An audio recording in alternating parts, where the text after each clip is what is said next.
Welcome back to another wild gold making video. This video will give you an overview of where we are with raw gold due to all the changes. Remember, this is raw gold, not auction house. So we are basing everything in the video other than a spot on raw gold. For those who want a spot, we will be going over that first. Patrons of Royal and above will have exclusive first look at the add-on using this spot. If you would like exclusive content and more, make sure to check out my Patreon in the description.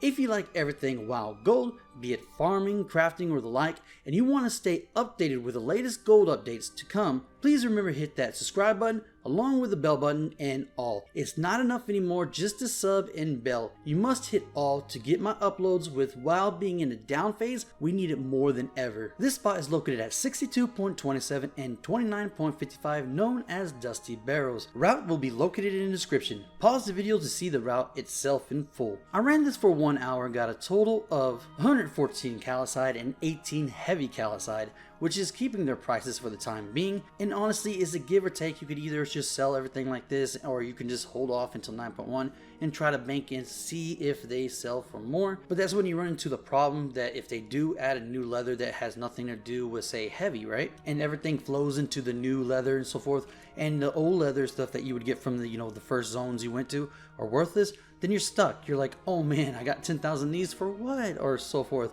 Now the best bet, and this is something I'm going to be doing and I'm going to actually just share with you, is go to the PTR. Once the PTR hits, which is going to be about 2 weeks, we're going to go in there and we're going to check, hey, is heavy callus is going to be something, is this material is going to be something, so forth, because you got to prepare. No matter what patch it is, you really want to have your stuff ready before it happens, because if you're out there, farming and so forth during the patch, that when it releases, it's not really the way you're supposed to do it. But with that, we got 1,314 desolate leather, which are turned into arm guards, which gives us 4,023.03 gold. As for heavy desolate leather, I got a total of 34, which is great. And those things went up from chump change to now about 25.81 gold for US and 31.49 for EU. Food is the star of this farm due to Phantasmal drops. Not a lot of farms drop these, and for the US at least, they're going for a lot.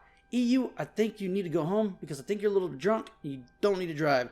But jokes aside, is a great spot, and with 84 dropping from a total, you get a total of 3,454.08 gold for the US and 452.76 gold for the EU. At the end of it all, when it came to the hour, I got a total of 4,581.03 raw gold and 17,811.46 auction house gold for the US. 19,266.92 for the EU. It's not a bad spot. If anything, you can add this to your belt of spots to have. Okay, so let's get on to the main subject of this video, and that's the state of raw gold. I will not go over every raid or dungeon, but we'll have a list of what to do or not to do in the near future. This video is to display examples of changes that happen and why we cannot take the same path with raw gold. With the nerfs Blizzard put out for a lot of players, it was uncalled for, and to be honest, I agree. Now, that's for another subject. I will go over something like that in the near future, maybe a live stream and so forth, to touch base with some of y'all and actually get y'all's opinions on subject matters coming to be gold. We do know that at the end of the expansion, we'll be able to solo Legion and BFA raids by ourselves. This will set at BlizzCon. Hopefully they keep to it. Now, after all these nerfs, after everything like that, and raw gold going down to the sink almost, a lot of people are probably asking themselves, should I even go and try to get some raw gold because all my stuff is just nerfed to the ground? Well, yes, you should. You should go and try to make some raw gold. If you see my last video, you will know that time is the key here more than ever. Blizzard has given us a way to make 1 to 2k gold a day through callings. On top of that, a chest a day with anywhere from 200 to 800 gold, alongside world quests that can range from 500 to 2k gold in total when all the world quests are done that are gold wise. Now, I will say that depends on your day. Sometimes you don't get that much, sometimes you do. Now, paragons too as well. If you've been doing all your dailies, you've been doing all your stuff, you're going to get paragons, and I got I think about 6 of them already, which gives you anywhere from 3.5 to 4.5k plus gold per box. Now, that's pretty awesome. You get free gold for doing rep. So just doing what I showed you in the last video, you can get 1 to 2 tokens in a month. So go check out that last video. It will give you full details and everything that you need to know and help you on your way to make that gold. These examples I'm about to show you is either why you should and why you shouldn't do them. I'm not going to sugarcoat this. It's going to be 90% raids and dungeons that you just don't do anymore because it's a waste of time and you could be doing something else. So let's get into it. So the first place we're going to start off with is Jaima. Once a place you would come and farm with ults, endless ults. But now, not so. Completing all 3 modes now will give you 1,680 gold compared to 1.4k per mode before the nerf.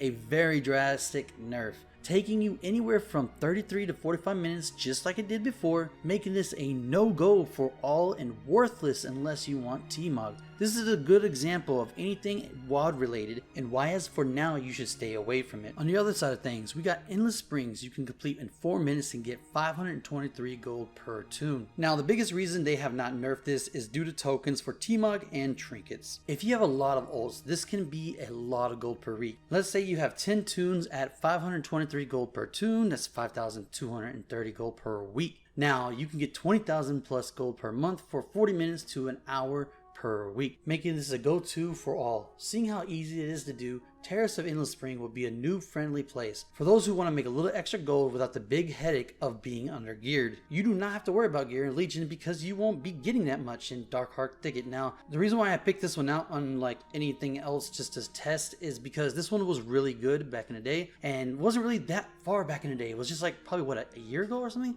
But anyways, the point is that this place is no good. It's going to be a waste of your time if you come here and do this. Now, I don't know if you can actually optimize this. Maybe you can bring a team and so forth, but even then, it doesn't really matter. It's a dungeon. So in an hour, even going the fastest I can go and skinning as fast as I can skin, I got 2,130 gold, which is terrible. And I can go do Firelands and a lot more just to, get that kind of gold and have easier time, and I can get my items that I can sell in the auction house. Now, this spot used to be great. But with that T-Mog nerf and such and so forth, what Shadowlands did, yeah, it's just not good anymore. And honestly, I don't see it coming back. I don't see some of these places coming back because they would have to revert things and it would have to go back to a normal state. But we know that's not going to happen. We know that the thing they're doing is just what they always done, is that certain raids get, off because you get new wins like BFA stuff and Legion stuff are easy to do. So that leads us to the question, is raw gold dead?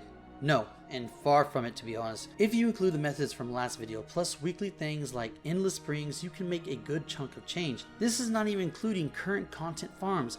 As I've shown, skinning is king for crafting and raw gold. This will not change until 9.1. Hopefully, but we shall see when PTR hits in about 2 weeks. I will be going over to PTR to test things out gold wise. As for dungeon clearing, few can do that. I know people have asked me, hey, go do dungeon clearing and current expansion, you can make a lot of gold. And I would agree, you probably can make a lot of gold, but the average player cannot go in Shadowlands and just wreck everything in a dungeon. They just can't, and I don't cover stuff like that. So stuff like that is not something on my list. I mean, if you want to do it, go ahead. There is gold in it, but honestly, I'm just going to stay away from that stuff until later on when we get to the point where we're just like Freehold. When we were like Freehold and everybody can go in there and start wrecking everything, if we can do that, then of course, I'm going to go and show y'all, hey, this is a great farm and so forth and how to get so much gold. But until then, skinning spots seem to be king when it comes to crafting sold to vendor and raw gold. I can't change this. I'm hoping they do change this in 9.1 or something because honestly, I'm just like y'all, I'm tired of skinning spots, but it does give you the most gold out of anything. So this was just an example, and to be honest, there's a lot more to cover, but will be covered in another video. I want people to understand raw gold is not dead. It just changed. Please check out my last video for more info. If you would like to see me do a lot more or support me more, check out my Patreon link in the description. Helping me this way helps me a lot more than you think. Thank you so much to the patrons who are already my patrons. Y'all guys went the extra mile. Thank you so much. If you like this video, please show it by hitting that sub button and liking, and as always, stay stashy.